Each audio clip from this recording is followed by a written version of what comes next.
Hello, is this Karen speaking? Yes, yes, Hi, sure.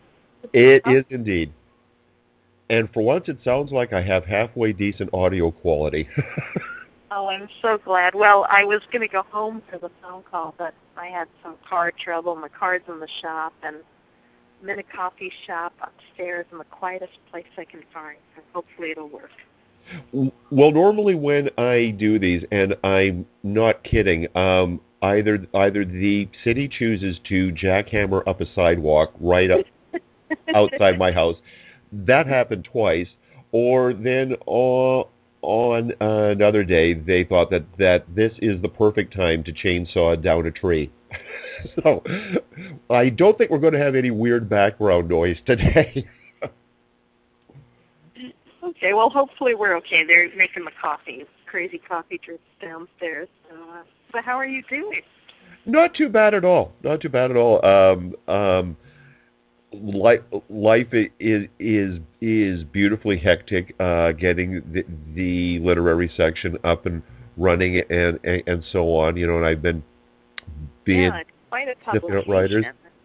Yeah. Yeah, yeah. As a matter of fact, so the listeners know.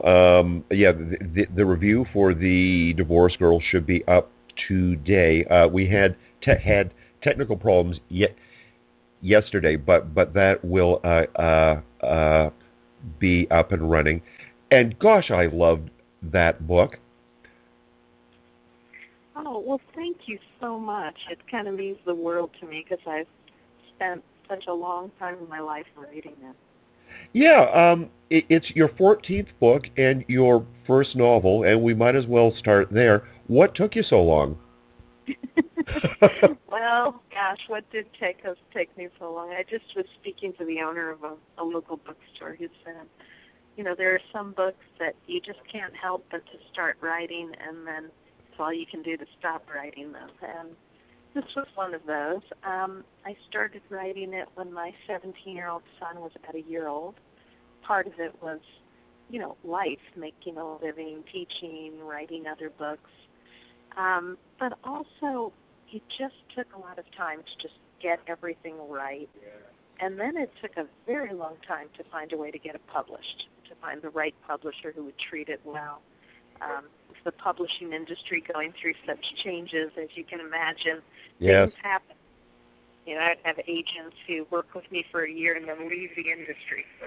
So each time that happened, I would rewrite the book and revise and revise and revise, and it just took until it all happened. Wonderful. Now, one thing that I do like to do is to ask the author to basically outline the book to the listener, you know, so that you know, it's not a cliffhanger book. Although I have to say that the the final chapters just absolutely rang so beautifully true. Oh, But thanks. yeah, if you'd like to tell the listeners the basic plot outline, and then I'll confine my questions around that.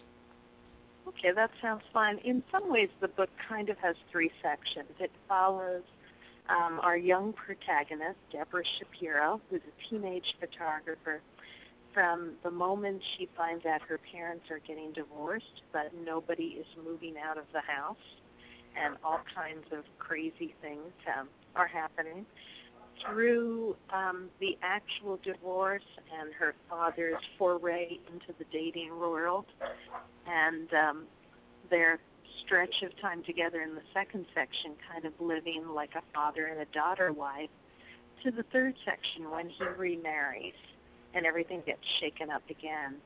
But the story within the story is of this teenage girl, goes from about age 15 to 18, who has to find her own way and make her own family out of, somewhat eccentric, quirky, but loving characters who really get her and see her for who she is, and then kind of figure out how to take charge of her own life and get through some very abusive and fearful times. Yeah. Okay. Now I have the framework of it. one key thing about Deborah is that I don't want to say obsessive because obsessive implies a negative, and it's not. She's always taking photographs, always. Um, Mhm. y- yeah, if you'd like to discuss that element of it for her and what the meaning of it is for Okay. Deborah. Yeah, I'd love to.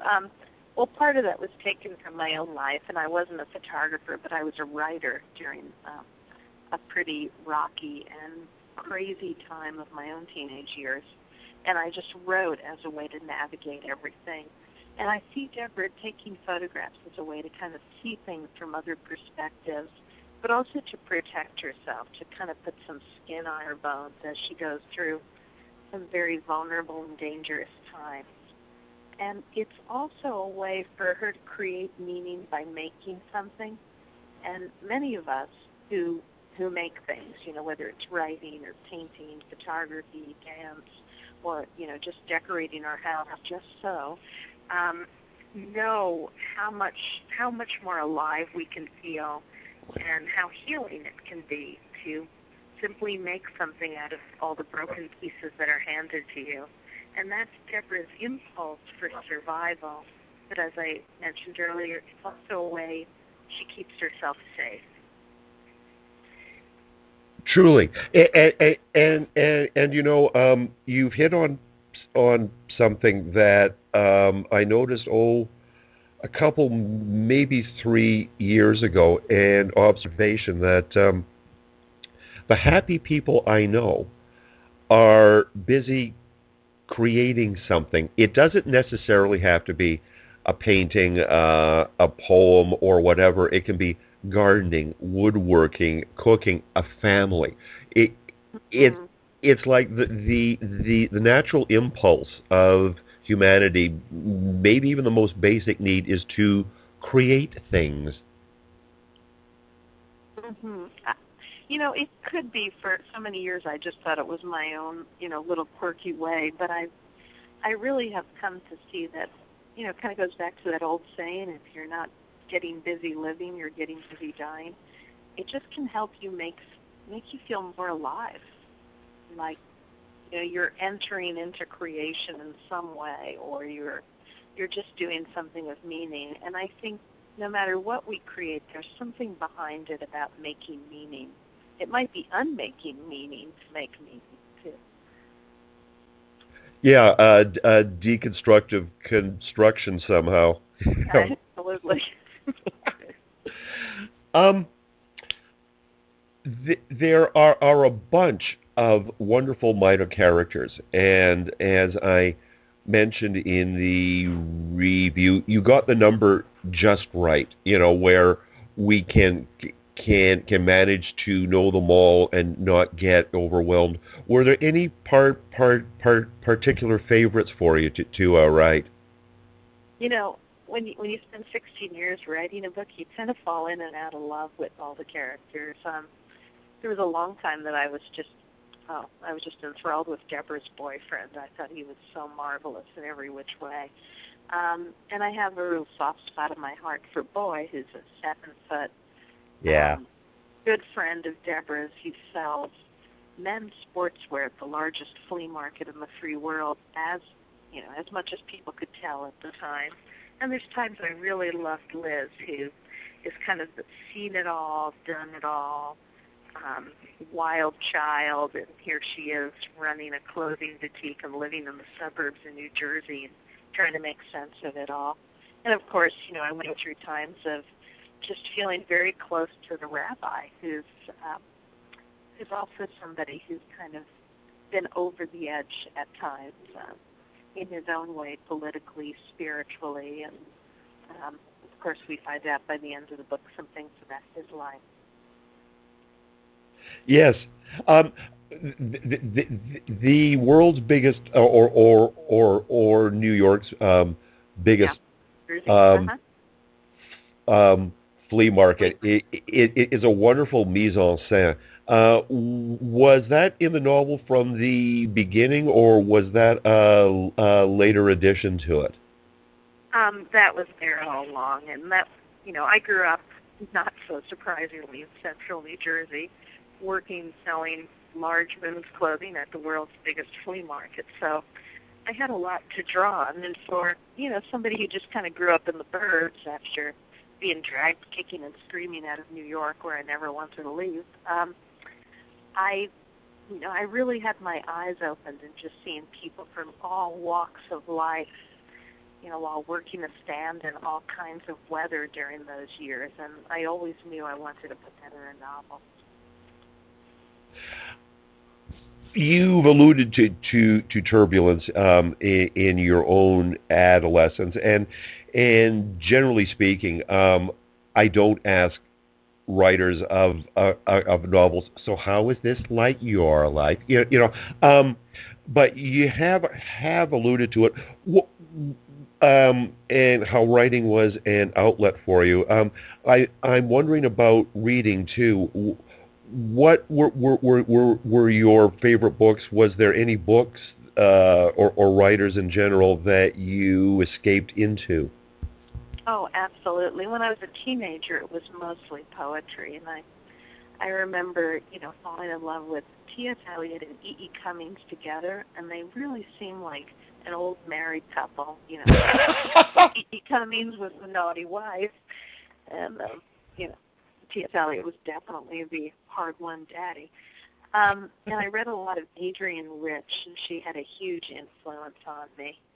And some Emily Dickinson and William Stafford and other writers. But as a novelist, there's certain novels that just knock my socks off. Wally Lamb's She's Come Undone, I just think is a life-giving, essential novel. I really like Jane Hamilton's The Book of Ruth, which is also about someone surviving very severe abuse. In recent years, I was really delighted by Stephanie Kalos' book, Broken for You, which, mosaic artists of the world need to flock to. But it's a wonderful book about finding healing in community. And so there's novels over the years that have just been touchstones for me, and certainly the work of authors like Toni Morrison and many others that are just stunning, particularly stories where healing comes from unlikely sources, which is how real healing often comes. Wonderful. As I mentioned in the review, The Divorce Girl, I think, is the book that Mordecai Richler would have written had Mordecai been born a girl and not a boy. Yeah, it's the same very dry humor, and the same ethnicity and so forth, and feel of urban clutter to it. Have you read much of Mordecai, or? I read some of him, and certainly read that book, but many, many years ago when I was in the middle of reading, I don't know, something like 300 books at once for my PhD, which was kind of like an exercise in eating cookies and ice cream in a way. Yeah. And I've certainly read a lot of books that kind of come out of that Jewish urban coming of age building roman whole deal. Not that many about women, actually, but yeah, true enough, eh? Yeah. There's something to be said there, right? You found a niche. Yeah, but and also a lot of those books tend to focus on Orthodox Judaism, and there's certainly lots of coming-of-age books out there that kind of focus on people coming through the more extreme aspects of one religion or another. Not to say the Orthodox are extreme, but, it's definitely more than a dip into here and there kind of way of practicing religion. And this book, also mirroring my own story, comes out of a very different kind of relationship with religion than with the religious community, which, I hope at least mirrors experiences that aren't always put out there, which is how being part of such a community can even be liberating at times if people have enough freedom to really question what's coming towards them and feel whatever it is they're feeling. Wonderful. Now, I do want to touch on some other aspects of your career. You're the Poet Laureate of Kansas. What's the appointment process for that? Is it a lifetime like the Poet Laureate of England? Although I interviewed. Eh? Yeah. Sorry? And you were saying you interviewed who? Oh yeah. Sir Andrew Minor, who insisted that he only have a 10-year appointment and not die on the job. So how did Poet Laureate of Kansas come about? Well, at the time, and a lot has changed. At the time, I was appointed by then Governor Kathleen Sebelius, who in the States is now the Secretary of Health and Human Services for President Obama. Yes. And we've had two other governors since then. And my appointment was supposed to be for 3 years. But a lot of things have happened politically in Kansas. And without stepping off too big of a cliff, let's just say we have a governor who's not a fan of the arts. And and we actually had all state funding cut for the arts. We were the only state in the U.S.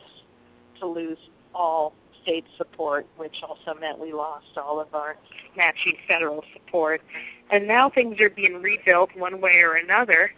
And I had a piece that I got published in Huffington Post called Poet Laureate of Limbo, because I'm in a very limbo-like position.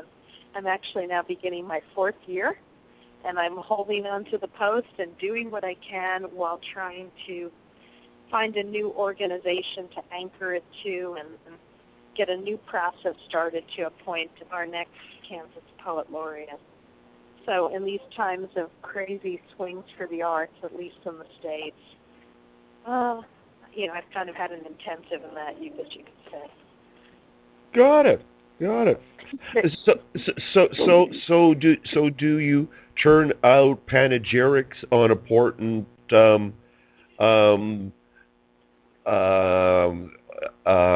social events and so forth, or does the governor just never pick the phone up? Yeah, basically the governor doesn't pick the phone up. I even offered to write him an inauguration poem and had no response.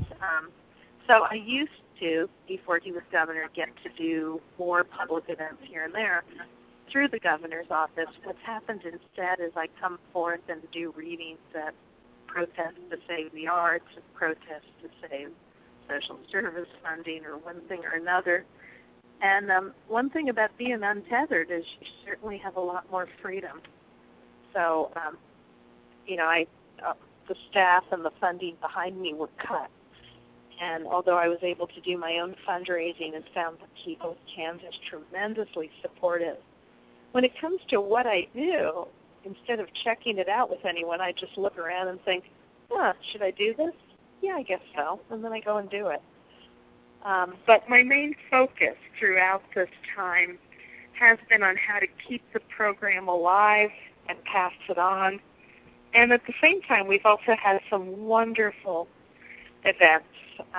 We had 20 state poets laureate from around the U.S. all come to Kansas for a big conference a little over a year ago, and we've had several books come out of anthologies of people's work. And so I just do whatever it seems like I can do to help lift up the literary arts in a time when the arts are under attack.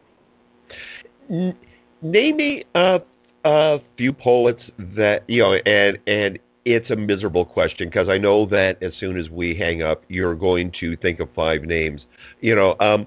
But name me a few poets that the listeners may not be aware of, either among the poets laureate, or whomever that people should be reading, because poetry has so gotten left on a dusty back shelf, you know, in favor of novels and nonfiction and so forth. Absolutely. Who would You know, people and I think if enjoy? people think they don't like poetry, well, they just haven't found the right poem yet. You know, it's out there. Yeah. You know, somebody I really love the work of is Dick Allen. It's Allen, and he's the Poet Laureate of Connecticut. And he's kind of an anomaly. He's a Buddhist Republican, and writes. I've tried to work my mind around that one. He's a lot of fun. He writes really wonderful, like startling, right, you know, clearing the vision of what's before you poetry. I really like the work of Betsy Scholl. It's Scholl, and she's the Poet Laureate of Maine, and focuses quite a bit on landscape and psyche and so on and so on and so on. And then more kind of around me in the middle of the country, I've always had kind of a secret apprenticeship with William Stafford. He lived in Kansas for half his life and Oregon the other half. And he's somebody who kind of goes over the edge of what we know and sends back interesting telegrams and poems that are deceptively simple but pierce you and show you some new way of seeing this whole world. And one other name I'll throw out there, and you know, please excuse that most of the poets I'm naming are from the U.S., but Nope, no problem at all. Go right ahead. Is I do acknowledge that there is the rest of the world. Is Joy You're ahead Harsha. of Mitt Romney already. Yeah, we'll get there. Yeah, won't go quite there. But Joy Harsha is a Cree Indian poet, and she's from the Southwest. And she also performs rock and roll band with the rock and roll band for poetry. And she's just spectacular and will just kind of, you know, blow people away, I think, if they listen to her. And speaking of music, I have an acquaintance, and lucky for you, you have a friend, and I'm happy to put the plug in for Kelly Hunt, who is one of my absolute favorite blues artists and just a darling person. How now? And so the listeners know you've been doing lyrics for Kelly. How did you two meet? Well, it's great you asked about her. We just had hummus together at a little restaurant down the block, and we were brought together to write a song. We were commissioned to write a song for a breast cancer awareness show featuring her music, my poetry, and a dance troupe. And I'm a breast cancer survivor and kind of came at it from that angle. And we work together in a way where I don't just kind of write her lyrics. We both are yelling out words and talking about musical sounds the whole way through. So we were first brought together in maybe 2003, 2004, and it was so magical. It's like the song just burst out of us that we decided to try it again. And since then, we've written somewhere between 30 and 40 songs. We just wrote a new one 2 weeks ago. And it's always an ecstatic experience. It's like holding hands with a good friend and jumping off a cliff together. But then, you know, either landing somewhere soft or learning how to fly. And so we write all kinds of music, and we also do week-long intensives called Brave Voice, which are writing and singing, and they're retreats for people that just kind of lay themselves down in the soul of their own creativity and see what happens. Oh, fantastic! You also teach at Goddard College. Goddard College. Yeah, in Vermont. That's a hell of a commute Hell for of you. a commute, yeah. Yeah, if I start early, I can drive there in 26 hours. Oh So I yeah, yeah. just got back from Vermont a few days ago. I teach in a low residency program. It's an individualized MA where people design their own studies, and it could be, something to do with social change and business and ecology, or it could be healing, writing, and botany, or whatever people love. We have them dive into it and then look for the connections. And by low residency, the way it works is the students and faculty all come together for a week at the beginning of a semester, kind of like Brigadoon. It's like we pop up and there we are, only a day has passed. And everybody leaves and becomes quite old then. Exactly. You either have to stay or you get old. But students pick the faculty they want to work with, and they work with faculty one-on-one intensively in a mentoring situation. And then, I come back home like I've just done, and my students, I only work with 6 or 7 students a semester, they send me their work, in packets every 3 weeks, and I read it, sit around in coffee shops, and write them long letters. So it's kind of a letter-based, dialogue-based form of learning that allows people to live in their own communities and do work that's relevant to them. And I've been doing it 17 years. It's been a wonderful, wonderful way for me to teach. What a lovely sounding program. You're to break out of the classic, very structured classroom, the midterm quiz and so forth, like a real individualized learning, one-on-one experience.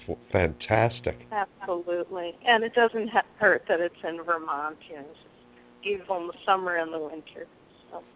Yeah. I went on a camping trip through Vermont and Maine when I was a student one summer, through the canoe on the top of the car and drove through. Wow. And I'm a proud Canadian and all that, but my God, that scenery beats anything we got. Just a lovely place. Now you're in Ontario, right? I am, yeah. I'm actually, if you look at a map of North America, I am in the exact geographic center of it. Wow. Yeah. I will definitely take a look at that. Yeah. We're kind of. Now, the process of writing lyrics as opposed to poetry, how does that differ, if at all? You don't get to use as many words, and then of course with a novel it's like stretching out in a California king, maybe writing lyrics is more like sleeping in a hammock, you got to kind of curl up. And I've learned a lot from Kelly about, you have 32 words there, let's get it down to 4. Yeah. Let's really focus down. No subclauses, yeah. It's very freeing. For years and years I did freelance writing. You write 1,000 words and then you're here. We can only use a 250-word article, and you keep going through it again and again. And that was a very good practice for writing lyrics. But of course it's also, I won't say it's more musical than poetry, because I think poetry is something between prose and music, but it's a different kind of musical. You're really focused not just on the lyrics, but what lyrics can be sung. Sometimes I'll write a line and Kelly will look at me and say, nobody's going to be able to sing that, let's play with that. And, we just find what kind of fits the voice, and yet it all goes back to something William Stafford said about how a great poem is an inevitable poem. It's a poem that you hear, and it's as if it's always existed. And I think that's maybe even more true of a great song. You hear it, and it's like it's always been there.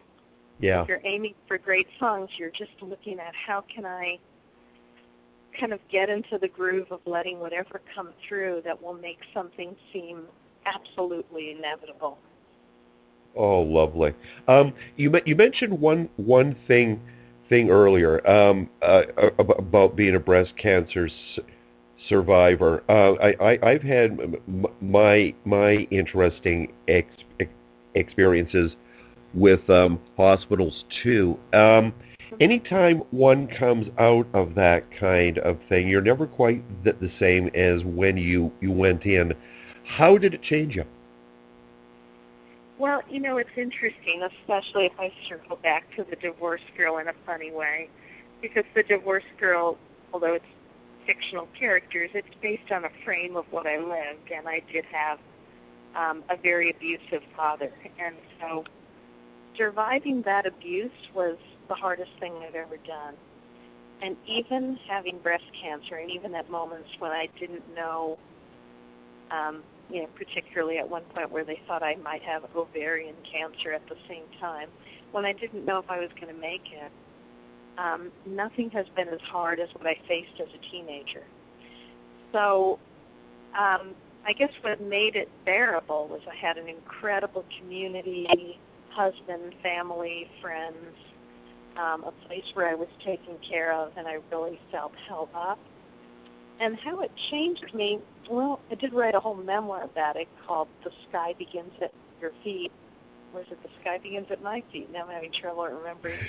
But how it changed me is, you know, it really made me face mortality a lot more. And, you know, from having your own experience, how normally in our culture, maybe you think about mortality for 3 minutes when you're up in a plane once a year. Yeah. And when you face something like this, you start to see that it's not something to be terrified about or to avoid. Since I've gotten through my own cancer, I've been leading writing workshops for people with cancer and serious illness in the Kansas City area. So I guess I've been doing that over 10 years. And I'm constantly working with people who are living with being right on the edge, knowing that the next bone scan or a next doctor's appointment, they could be given, you know, news that basically means get your affairs in order. You have little time left. And in a strange way, I had some really wonderful experiences where I felt like some of my fear of death was kind of shaken out of me.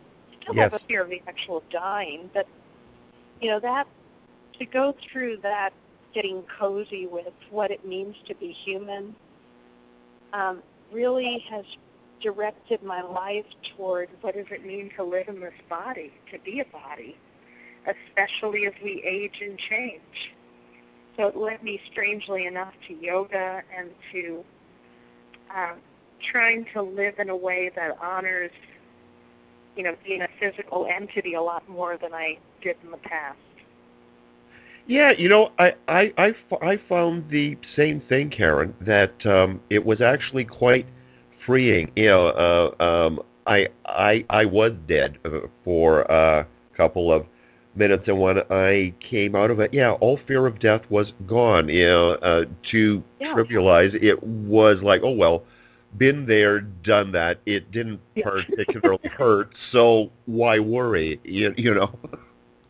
Yeah, it's not the worst thing in the world is what you find out, even though you might not be alive. So no. Well, and nothing in the universe ever truly dies. I mean, you know, we have as much matter and energy as we had at the Big Bang. You know, so who's to say that we might not enjoy being a little bit of stardust as much as we enjoy being a human? Who knows? You know. Absolutely, absolutely. Kelly and I wrote a song that we took some lines from Theodore Roethke's poem, I wake to sleep and take my waking slow. And we took the line, what falls away is always and is near, which I think is one of the most profound lines ever written.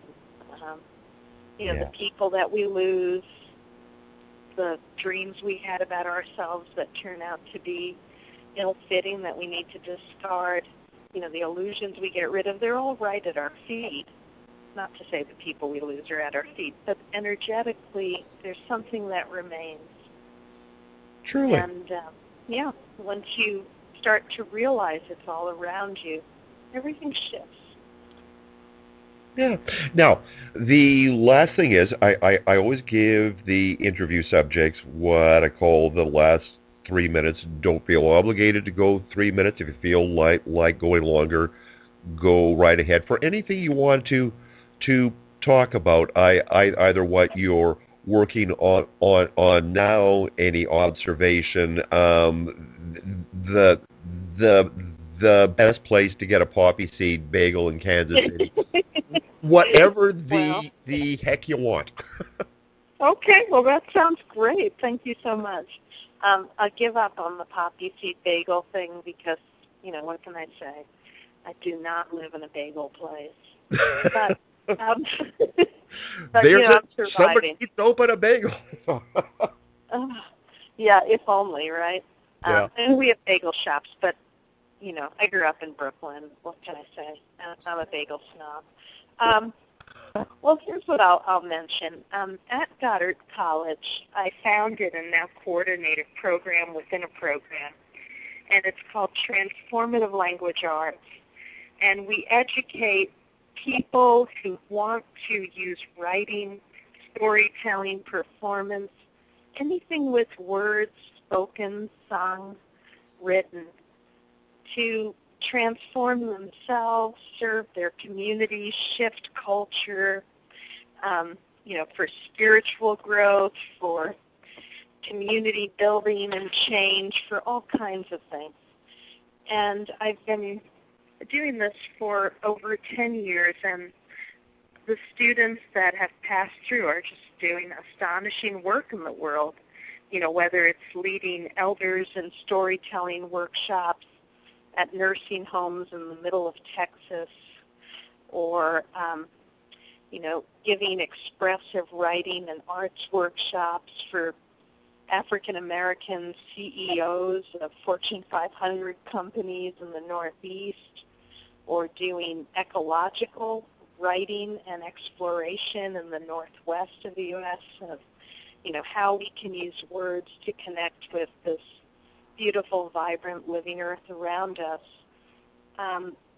This work is just unfolding in many ways, and it gives me a lot of hope in many directions at once, not the least of which is that it's right livelihood. People are learning how they can make a living serving their communities. And for writers, as you probably know, unless you do a little journalism on the side, or in most cases teach adjunct at universities, or compete for, some of the few tenure-track jobs at colleges and universities, as a writer, there aren't that many venues to make a living. And this is a way people literally put together their own way of looking at their gifts, their callings, what their communities need, and how they can design workshops or consulting or collaborative projects or whatever else that really help lift up the human spirit where they live doing what they do. So that's the last thing I'm very happy to be able to share. Oh, and I'm glad of it too, because actually I meant to ask you about the Transformative Language Arts program too, but oh well, my mind is a sieve. So thank you for bringing it up. And Caryn, thanks a million for this interview. Truly enjoyed chatting with you. Oh, thank you so much, and thanks so much for the wonderfully generous review of the book and for all you do to kind of lift up the literary arts in different ways. I do what I can. So you have a beautiful day and the rest of the summer, and next time you see Kelly, give her a hug from me, will you? Absolutely, absolutely. And hope to meet you in person one day. Take good care. You too. Bye-bye. Bye-bye.